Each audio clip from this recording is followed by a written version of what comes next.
안녕하세요, 여러분. 오늘은 정말 감동적인 실화를 바탕으로 한 이야기를 들려드리려고 합니다. 국민학교만 나온 시골 할머니가 대기업을 상대로 벌인 놀라운 반전 이야기입니다. 학력으로만 사람을 평가하는 우리 사회에 큰 울림을 주는 이야기죠. 손주에게 무시당하던 할머니가 어떻게 1조 원 규모의 기적을 만들어냈는지 끝까지 들어보시면 여러분도 진정한 교육과 지혜가 무엇인지 깨닫게 되실 거예요. 구독과 좋아요 버튼을 눌러주시고 지금부터 함께 이 놀라운 이야기를 들어보겠습니다. 조용한 시골 마을, 오래된 기와집 마루에 앉은 김할머니는 여느 때처럼 차 한 잔을 앞에 두고 있었어요. 햇살이 기와를 타고 내려앉는 오후, 그녀의 손끝에는 세월이 고스란히 깃들어 있었습니다. 김할머니는 국민학교만 마치고 일찍이 농사일에 뛰어들었던 분이셨어요. 요즘 말로 하면 초등학교 졸업이 전부인 학력이었죠. 손주 민호가 보기에는 그저 글도 잘 모르고 옛 방식만 고집하는 촌스럽기만 한 할머니였습니다. 민호는 어린 시절부터 할머니가 자신의 꿈을 잘 이해하지 못한다고 느꼈어요. 대학을 졸업하고 작은 자동화 설비 회사를 차린 뒤에는 속으로 할머니는 내 사업이 얼마나 첨단인지 모를 거야 라고 생각하곤 했습니다. 민호는 입 밖으로 직접 무시하는 말을 한 적은 없었지만 그의 시선과 짧은 대답 속에는 언제나 알 수 없는 거리감이 묻어 있었어요. 여러분도 혹시 이런 경험 있으시죠? 학력이 낮은 어른들을 무의식 중에 얕보게 되는? 하지만 세상은 뜻대로 흘러가지 않았습니다. 민호의 회사는 몇 년간 어렵게 기술을 개발하며 조금씩 성장했고 마침내 대기업 한우중공업과의 대규모 거래 제안을 받았어요. 민호는 정말 기뻤습니다. 이제 우리 회사도 한 단계 올라서는구나 하며 가슴이 뛰었거든요. 직원들과 함께 축배를 들며 미래를 꿈꿨습니다. 하지만 그 기쁨은 오래가지 않았어요.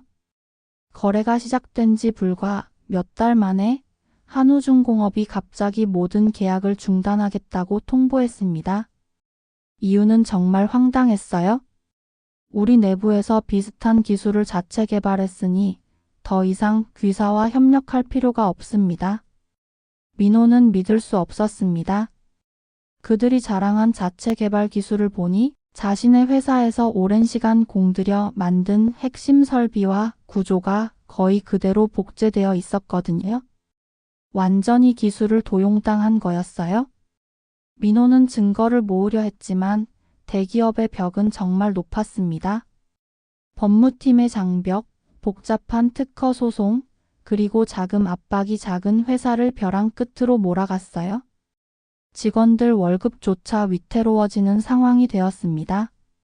민호는 밤마다 사무실에 홀로 앉아 서류 더미 위에 고개를 묻고는 이렇게 중얼거리곤 했어요.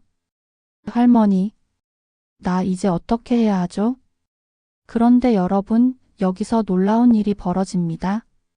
이 소식을 전해 들은 김할머니는 잠시 먼 산을 바라보다가 오랫동안 묻어두었던 한 가지 비밀을 떠올렸어요. 그녀에게는 국민학교 시절 함께 뛰놀던 중마고우가 있었습니다. 이름은 윤정희. 지금은 바로 그 한우중공업 회장의 부인이 된 사람이었어요. 여러분, 이거 정말 놀랍지 않나요? 국민학교만 나온 시골 할머니의 친구가 대기업 회장 부인이라니.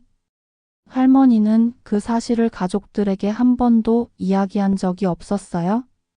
그저 오래된 우정은 마음속에만 담아둔 채 세월을 따라 묻어두었을 뿐이었습니다. 왜냐하면 할머니는 자랑하려고 친구 관계를 이용하고 싶지 않았거든요. 그런 겸손한 마음을 가진 분이셨어요.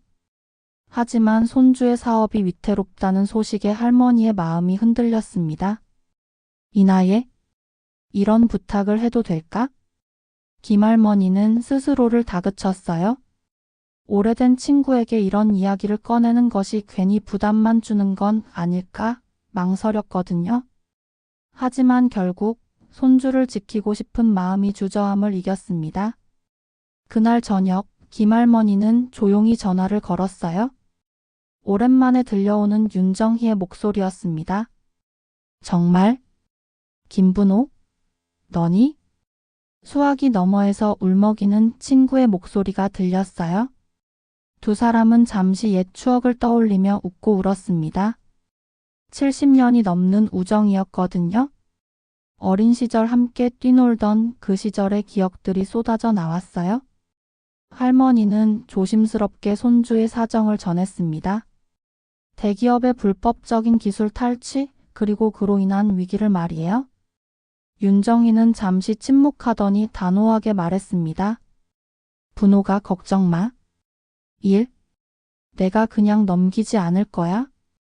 진정한 친구란 이런 거 아닐까요? 70년의 우정 앞에서 모든 것을 제쳐두고 도움을 주겠다고 하는. 그날 밤 한우중공업 회장 부인의 거실에서 조용한 대화가 이어졌습니다. 윤정희는 남편에게 친구의 이야기를 전했어요. 회장은 처음에는 믿기지 않는다는 듯 눈썹을 찌푸렸지만 곧 내부 감사를 지시했습니다. 며칠 뒤 대기업의 추악한 비밀이 서서히 드러났어요. 담당 임원과 일부 직원들이 민호 회사의 기술 자료를 빼돌려 자사 성과로 포장한 정황이 낱낱이 밝혀진 거예요. 회장은 분노했습니다. 그는 직접 해당 임원과 직원들을 불러 철저한 조사와 문책을 명령했어요. 우린 이런 방식으로 성장한 적이 없어.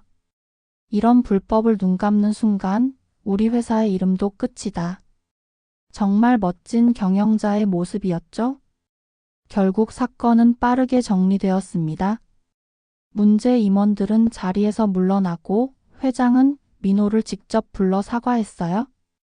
젊은이, 우리 회사의 잘못을 인정하네. 그 기술은 자네가 만든 것이 맞네. 우리가 그 공을 빼앗으려 한 건 큰 실수였네. 하지만 여기서 더 놀라운 일이 벌어집니다. 회장은 단순한 사과에 그치지 않았어요. 그는 곧바로 민호의 회사와의 합병을 제안했습니다. 그런데 이게 단순한 합병이 아니었어요. 우리는 자네 회사의 독창성과 열정을 존중하고 싶네. 1조 원을 지불하고 자네를 우리 계열사의 사장으로 모시고 싶네. 여러분, 1조 원이에요? 1조 원? 민호는 잠시 말을 잃었습니다. 그 거대한 제안 앞에서 숨이 막힐 만큼 놀랐어요. 그런데 그때 민호의 머릿속에 가장 먼저 떠오른 사람은 누구였을까요? 바로 할머니였습니다. 그동안 무시했던 할머니의 모습이 떠올랐어요. 민호는 집으로 달려갔습니다. 저녁 햇살이 집 마당을 붉게 물들였어요. 할머니는 평소처럼 장독대 옆에서 고추를 다듬고 있었습니다. 민호는 한참을 서 있다가 마침내 조용히 입을 열었어요. 할머니, 제가 할머니를 그동안 속으로 무시했던 거 정말 죄송해요. 목소리가 떨렸어요. 국민학교만 나오셨다고? 세상 일 잘 모르실 거라고? 제가 얼마나 어리석었는지 이제야 알았어요. 김할머니는 고개를 들어 손주의 얼굴을 바라보았습니다.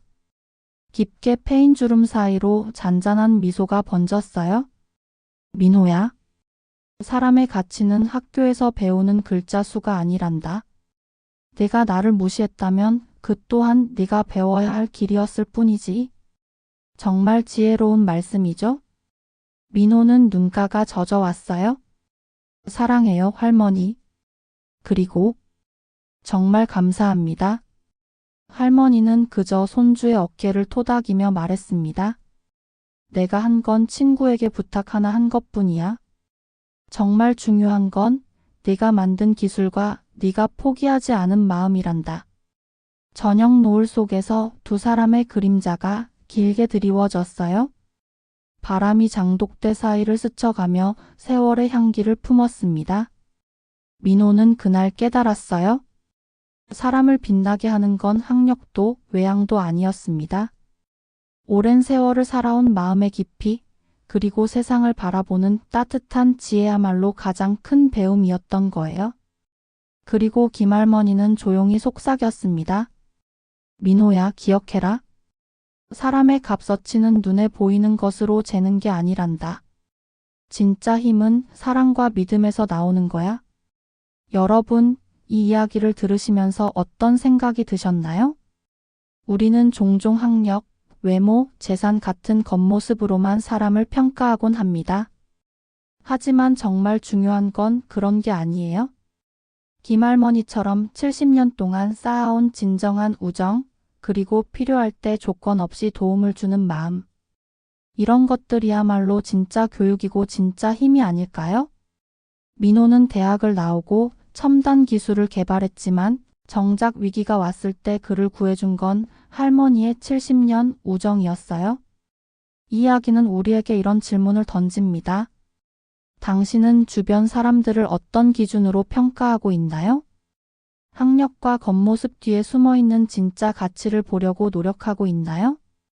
할머니의 말씀을 다시 한번 떠올려 보세요. 사람의 값어치는 눈에 보이는 것으로 재는 게 아니다. 진짜 힘은 사랑과 믿음에서 나온다. 이 말씀이 오늘 여러분의 마음에도 깊이 새겨지길 바랍니다. 오늘 집에 가시면 부모님, 할머니, 할아버지께 안부를 여쭤보세요. 그리고 그분들의 이야기에 더 귀 기울여 보세요. 여러분이 모르는 놀라운 지혜와 경험들이 그 안에 숨어 있을 거예요. 이 이야기가 여러분에게 감동과 깨달음을 드렸다면 구독과 좋아요 버튼을 눌러주시고 댓글로 여러분의 생각도 들려주세요. 혹시 여러분도 어른들을 무시했던 경험이 있다면, 그리고 나중에 깨달은 게 있다면 그런 이야기도 나눠주시면 좋겠어요. 다음에도 더 좋은 이야기로 찾아뵙겠습니다. 감사합니다.